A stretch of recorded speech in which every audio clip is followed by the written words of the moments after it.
তোমার পোলারে কোনোদিন আনবে না? না না, আমি এগুলা কাজে নিয়ে আসবো না, মানে পোলাপান তো পারবে না, বুঝো না। বর্তমানে ইনকাম কিরকম পাম বাগানে? ইনকাম ভালো। ইনকাম ভালো? হ্যাঁ, মাসে 1 লাখ আসেনি?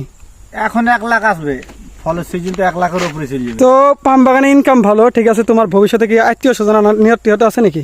হ্যাঁ, যারা এগুলা দেশে কষ্টের কাজ করে এরা আসলে লাভ আছে, আনা যাবে, সমস্যা নাই। তোমার পোলাও তো মনে করো বিদেশ পড়াবে, তাই না? মালয়েশিয়া আনি পারো পাম বাগানে?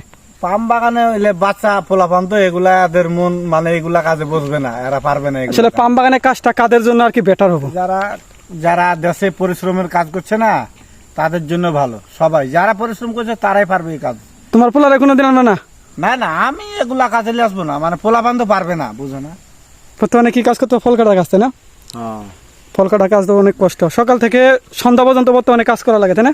এখন হ্যাঁ, ফল বেশি, এখন সিজন তো এই লেগে এখন সন্ধ্যা পর্যন্ত প্রায়।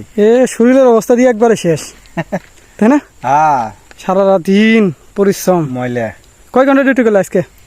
প্রায় 9 ঘন্টা মতন। 8-9 ঘন্টা ডিউটি করছে পাম বাগানে। 8-9 ঘন্টা ডিউটি তো তা অনেক টাফের ব্যাপার পাম বাগানে। অন্য অন্য মনে করো যে ফ্যাক্টরি রেস্টুরেন্ট নিয়ে গেছে, পাম বাগানে কাজ কিন্তু 2 ডাবল কষ্ট, তাই না? হ্যাঁ, খাবার আনছিল কিছু না? কোম্পানি থেকে খাবার দিছে?